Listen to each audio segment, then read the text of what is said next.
Good morning, Dubai. This is the Lovin Dubai show with me, Casey. And Farah. And we go through the big trending stories that everyone across the country is talking about. Our top story for you today, the Board of Peace, announced by President Donald Trump of the United States. The UAE president has accepted the US invitation. And Ramadan fasting hours are expected to be shorter starting this year. Abu Dhabi Redditors are sharing their 400 dirham pedestrian fine stories. And the RTA claps back after residents call JVC traffic a survival challenge. And also, talking all things coming up in the UAE, the legend Tom Odell is bringing the Wonderful Life tour to Dubai. But in today's rapid weather report, it's partly cloudy with temperatures ranging from 15 to 23 degrees Celsius. A lot of wind out there as well, so pack your cozy clothes if you're spending some time outside later on in the evening. Before we jump into all of our stories, I want to talk about a video that's going viral of a man on a plane. Common.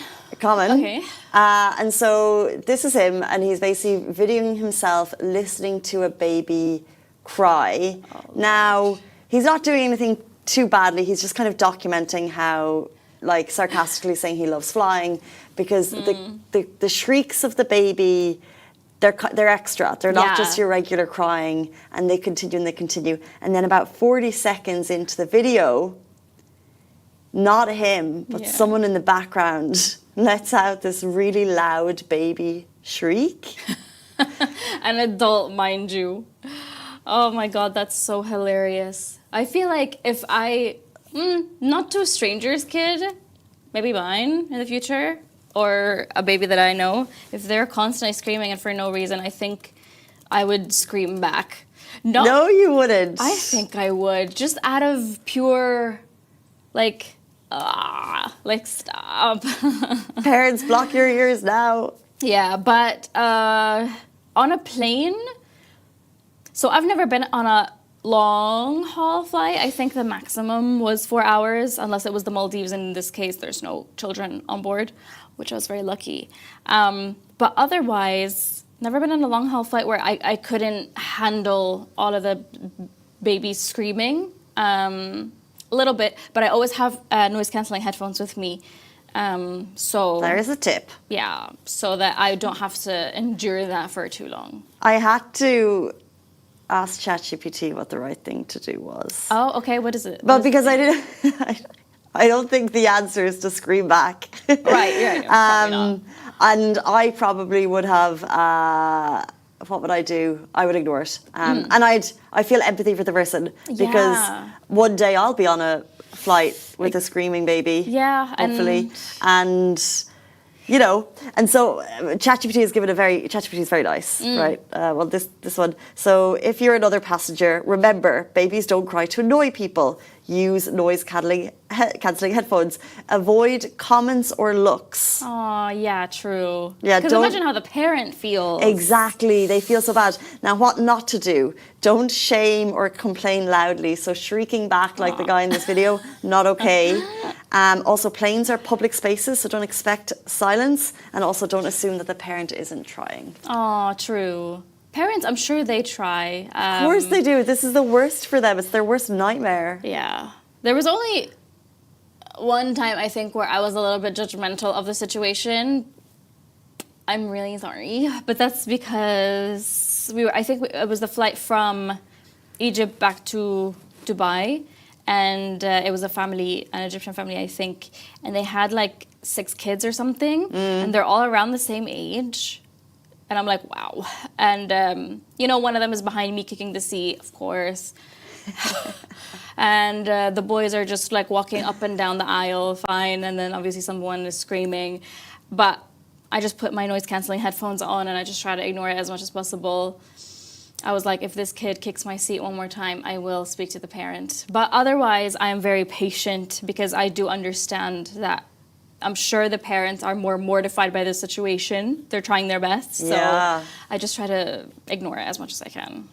Yeah, I think that's what you gotta do. Screaming back is funny. Screaming back. But don't do it. It's a little weird. I think sometimes you see long haul flights, the parents get on and they have little care packages for the people around them. I've seen that. I love it. Very sweet. That's very sweet. But I don't think maybe it's a very nice thing for parents to do, but also we should probably just acknowledge that even if they don't do the care package thing, it's still probably, like, I don't want to get on a long haul flight in economy, which is standard to get home. And so I certainly wouldn't want to do it with a baby. So I feel for parents.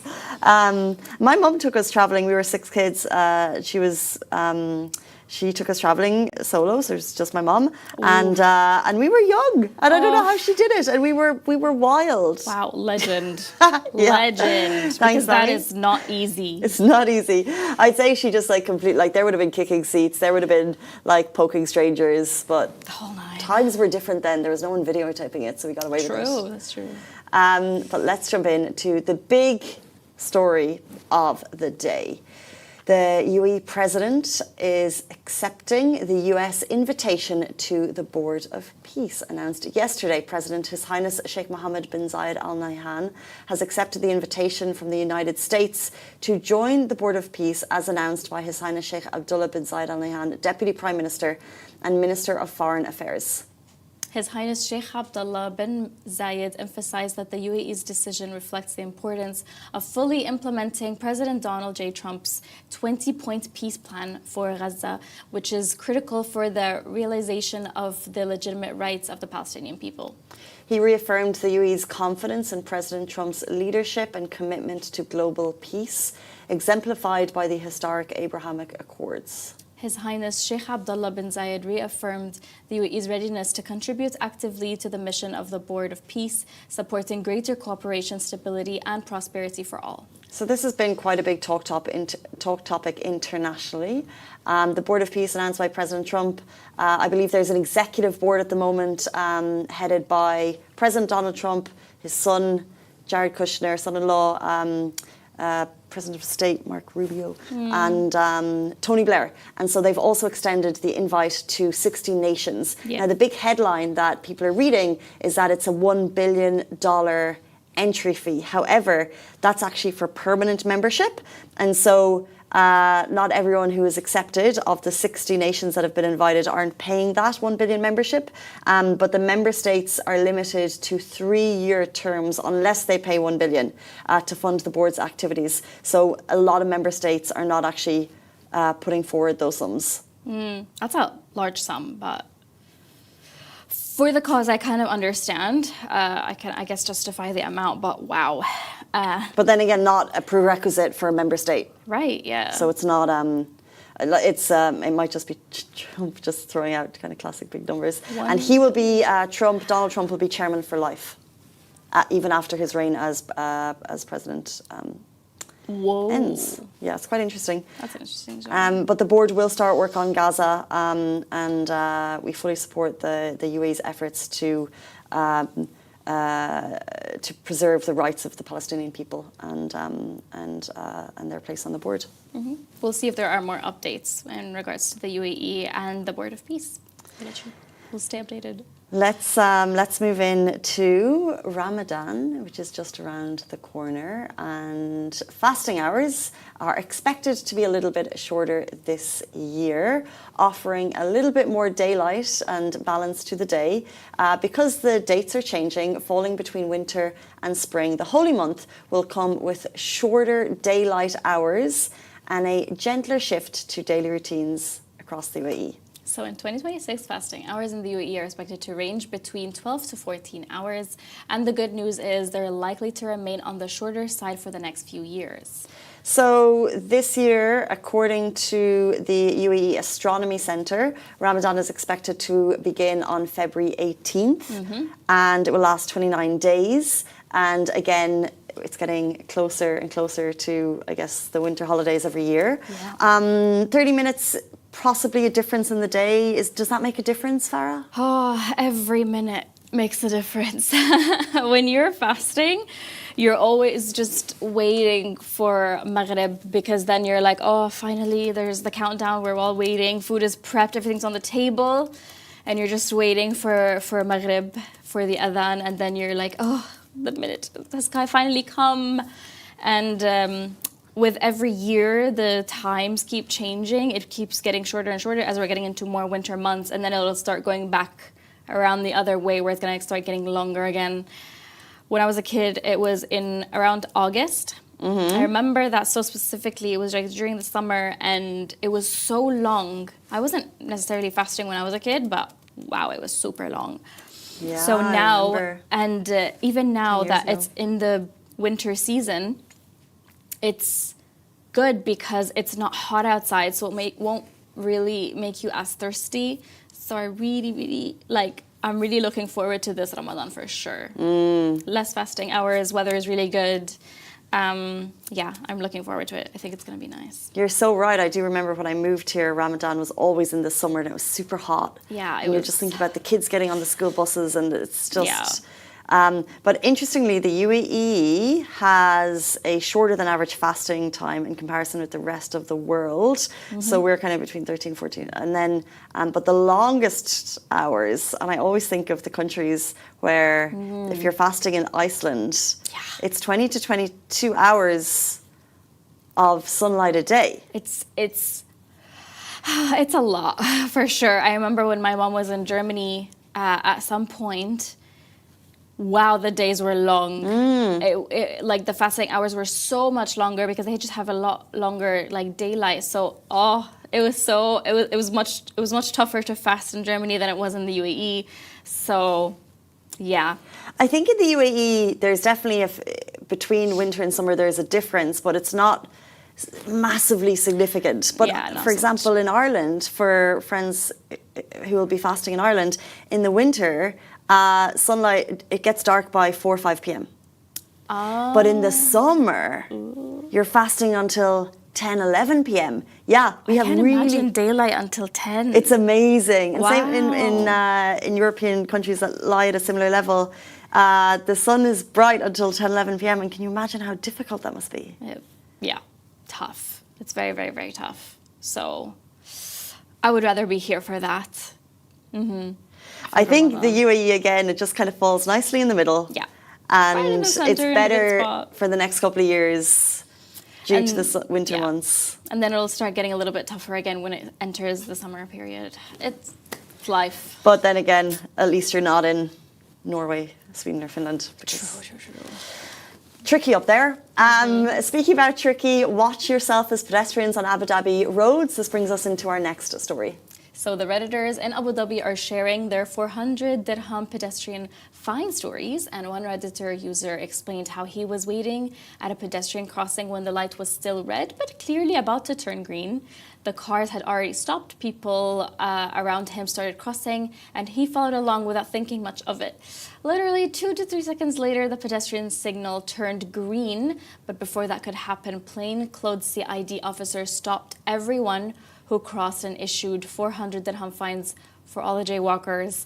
He tried explaining that the traffic was already stopped and it wasn't reckless, but the officers didn't budge, leaving him feeling like the fine was unfair, even though he said he was following the rules. But was he? I'm a stickler for rules. I understand. But no, I don't laugh. That's it's not a nice fine, 400 dirham. Other Reddit users jumped in with similar experiences and mainly say the fine was still justified because technically a red light is a red light. One person shared how he crossed. So another story that was on Reddit. How he crossed a mostly empty single lane road at a junction while the pedestrian light was red. no cars in sight. However, he was stopped by a plainclothes CID officer. Again, this was in Abu Dhabi. He was hit with the same 400 dirham fine, though he offered a discount amount of 260 dirham instead of the 400. Yeesh. But the big takeaway from all these stories is that even crossing just a few seconds early can cost you hundreds of dirhams. So the rules are strict and officers are watching. And if the pedestrian signal is red, it's probably best to wait it out. Ouch. Yikes. Ouch. You're there. Everyone is crossing. Yeah. I think it's important that this story gets shared to everyone because I think it can be quite common. And I think other countries some countries are very lax on pedestrian crossings. Yeah. Other countries are quite military about it. I think in Germany you're not crossing the road. It's absolutely Strict. taboo to go ahead. But I think the more the awareness of these 400 euro fines get out, Yeah, exactly. the more regimented it will become here. I think I didn't know about this. I didn't know that it was that strict in Abu Dhabi. I had heard something similar, but it's the other way around. So there are cameras installed to see the pedestrians and to make sure this is not a light situation. This is just a pedestrian crossing, and cars are meant to stop if they see a pedestrian, right? So there are cameras installed, and if there's a pedestrian there and you're in the vehicle and you're moving, you can get a fine. So in this case, my cousin was in the car. Yeah. So in this case, my cousin was in the car driving. The pedestrian said they don't want to go, so they ushered her to continue driving. She crossed, got a fine because it's camera. So I think you can appeal. Yeah, she can tried to appeal. appeal, I think. But I don't know where she got along with that. Maybe I'll share an update later. But I don't think it was successful as an appeal. But have you ever been fined for something that felt unfair at the time? The only fines I can think of are speeding fines I've got here, and they're generally always fair because I'm not always speeding, but I happen to be breaking the speed limit at that time, and it feels unfair because I have to pay. Or a parking thing that I forgot to top up. It feels unfair because I forgot to top it up, but at the same time, I like rules are rules, and so is it unfair? But I have seen some unfair fines, and so one person on Reddit said they got fined while waiting for parking, while a car was about to leave, and their car was in park light. That indicator thingy. Yeah. They had the hazard lights on. But I assume they weren't in the space. They were waiting for parking. So and if someone's pulling up and they just look like they're parking, like in the second, what is it called? They're just parked where cars are meant to like exit, right? So that sounds a bit unfair. Yeah, that seems unfair. It sounds a little bit too rigid. It's too on the nose. What about you? Have you ever been fined for something unfair? Sort of.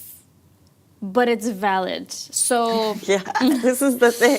So the fine for lane discipline is 400 dirhams, and it's when lane discipline. The line is going from what's it called? It's like so you're not allowed to pass anymore. It becomes that line between the lanes becomes solid. So once it's a solid line, you're not supposed to switch lanes. I wanted to, and the police car saw me and knew that I wanted to, so I went. What? But I didn't cross, and I went back into my lane. But I didn't go, but I still got the fine. But because he was like, the intent was there. Ooh. He's like, the intent was there. You wanted to go, and you decided not to when you saw me. But that's still a fine. I learned from it. You were going to do it, though. I was going to do it. Wow. Dubai police are on the ball. What about this one? By the way, so it comes from someone called Annual Teaching. So we assume it's a teacher, maybe? This person is saying parking fines are ruthless. I just parked my car for a quick purchase at a sweet shop. I may have parked for 10 minutes max. Aren't there any grace periods for parking fines? I would definitely have paid if I was parking my car more than 15 minutes. All these years, this is the first instance of me being fined for a quick pick-me-up parking. So basically saying she or he has probably done this multiple times before, but this is the first time she's been picked up on it. And now she's wondering if the rules have changed. No, rules haven't changed. Even if you're parking for 5 minutes, it doesn't even matter if you're going to go into a shop quickly and you're not going to park for a long period of time. The rules still apply. You still have to pay for parking because you're parked. That one just seems like they were following the rules and this person just feels like it's unfair. But I have to say, no, I don't agree with this person. Neither do I. I don't agree with it either because there isn't a buffer. But a buffer is actually quite a fabulous idea. It would be nice. Annual Teaching 6950. Well, as in, if it's these AI parking tools that can... It'll be easier to track. It would be easier to track and... a buffer would make sense. It would be good. Because sometimes if you are just dropping in for 5 to 10 minutes, the act of purchasing the parking takes you longer than the act of what you're going to do. And then AI, if it's very strict. But I think parking is parking. And there does seem to be more fines these days on the road. That's what it at least feels like. Or is it that people are sharing more? It could be that also. True. But I do know the paid parking systems that are not the general ones, the private ones, there does seem to be a buffer. There's always like 5 minutes free, 10 minutes free, something like that. I've seen it a few times. In some places they have hours for your 2 hours free. Exactly, 1 hour and 2 hours. So there is a buffer, but not when it comes to the public parking. Well, we started talking about pedestrian crossings, then we moved into... pedestrian parking fines. Then we moved into the second one. The baby rain. Parking. Free parking, your lane takeover, and then we moved into parking. But what's interesting is Dubai police are on the ball and accidents. So let's remove ourselves from the parking. Let's get us back onto the roads. Accidents lead to traffic. Accidents also lead to road deaths. And we know that the RTA is working really hard to reduce traffic and the Dubai police is working really hard to reduce road deaths. And in line with that, they were able to announce a 36.8% drop in road fatalities in Dubai during Q4 of last year. And so sometimes these quite regimented rules seem sticklers, but actually there's method to the madness.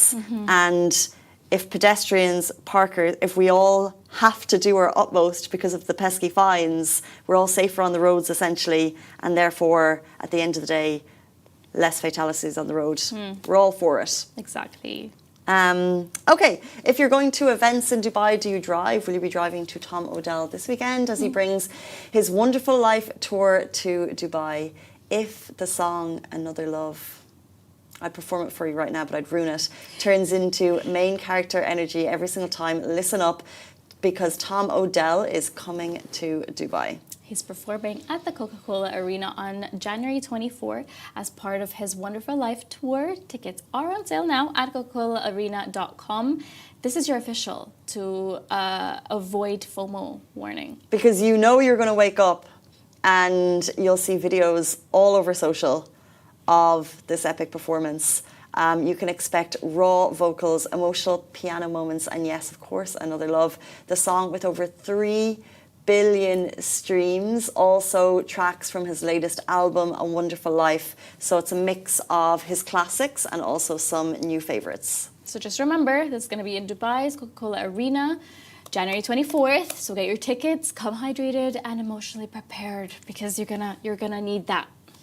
It's this Saturday, people. This Saturday, get your tickets now and get excited. And what a great venue that he's performing at as well. There's always such a vibe down there. Oh, I'm excited for it, but I'm excited to hear and talk about this next story. So the RTA are clapping back after a resident called JVC Traffic a survival challenge. So this JVC resident took to X this week to vent about traffic, calling the daily exit struggle on a full survival challenge after it took 30 minutes just to leave the community. The tweet read, 30 minutes just to exit JVC, not a commute, a survival challenge. Dear RTA, any plans to unlock us soon? End quote, that's the tweet. And it quickly caught attention from others who clearly felt the same pain.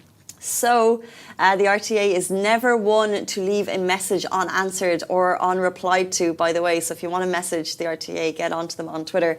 And so they, in fact, shared a detailed update, and they shared the major improvements that have already been completed around JVC, including the opening of phase 1 of the Hesse Street development project, which boosted road capacity and helped traffic flow. This is the long answer you can see beside me.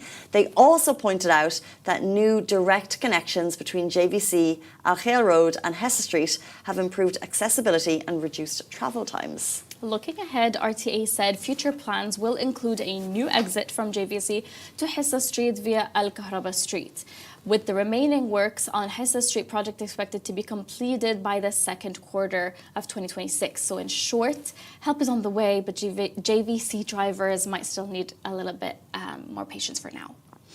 There's so much being done on the roads. Yeah, there's a lot in that area as well. Obviously, JVC has a lot of construction. I want to say it's up and coming, but it's been up and coming for a while. There's a lot of construction. I think it's no, it's done. It's there as a happening place. But the construction's never ending. It always feels like there's new towers, new buildings coming up, blah, blah, blah. So there's a lot going on inside. And then when you want to exit, it's particularly congested. You're a JVC dweller. I am. You're a resider, you're a JVC resident. Does the traffic affect you? So, for me, a little bit, but it's improved. So they did fix the exit that I take. So there's a few exits in JVC. I think there are about 3. So currently the exit that I take is the one that goes to Mohammed bin Zayed Road. That one is not so bad, and it was worked on. They increased the lanes. The one that people keep complaining about, and this tweet was complaining about, is the one that goes on Al Khail Road. That's the one that people keep complaining about because essentially there are 1, 2, 3, 4 lanes heading into that one exit, and then it becomes one lane. So that's the reason why it takes so long for that road to clear and people like exit smoothly and quickly. It takes a bit of time, I understand, but they are working on it, and they did say they're going to increase, like add one more exit.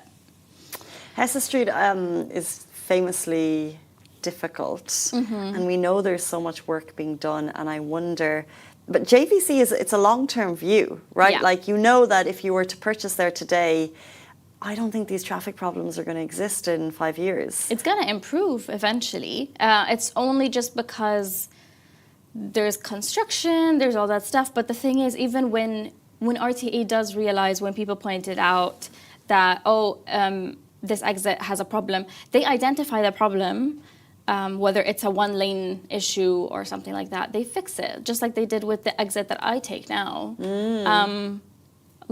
I was also complaining, but in my head, if I took it to RTA, I might have gotten a quicker result, but I didn't, kept it to myself. And it's been fixed. Hesse Street is also causing, because Hesse Street, you continue straight, JVC is right there, so it's gonna start improving. It's just gonna take a little bit of time, and it's very interesting that RTA, it's not the first time, but it's the first time I saw it, RTA replied with a full explanation. Usually they will just say, give us your contact details and we'll work on it. That's what I'm usually seeing. But the fact that they've explained it all in this tweet is actually it's really nice, really interesting. Because obviously JVC, a lot of people living there, a lot of people are complaining. So it's nice just that they shared an update.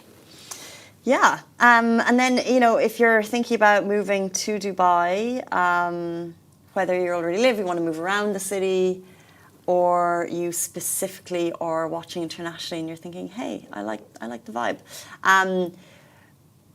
Would you, Farah, suggest that they choose somewhere that's kind of a little bit more beautiful but hard to exit, or somewhere that less beauty but more convenient?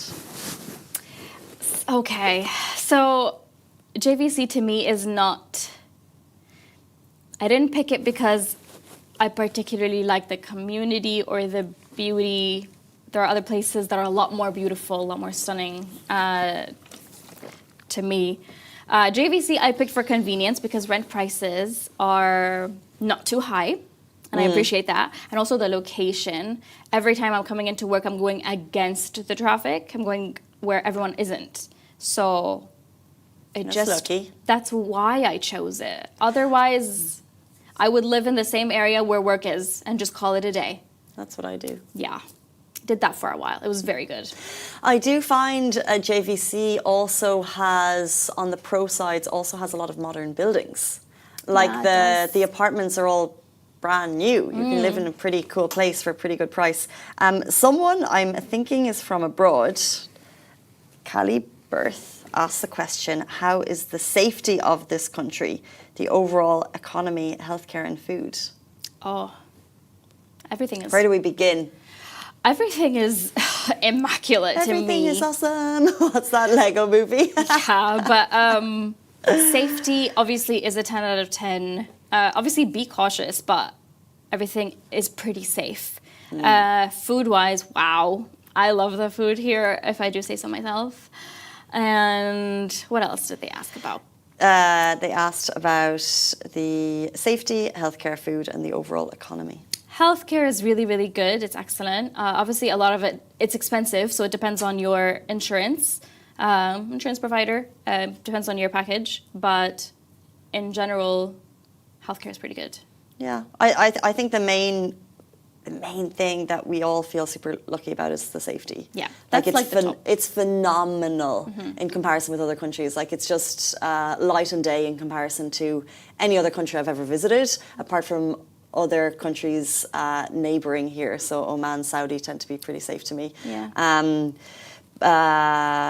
Unlock your doors, don't lock things. We live in a bubble. I should probably be more. I am a bit careful, but in general, it's amazing that I don't need to be.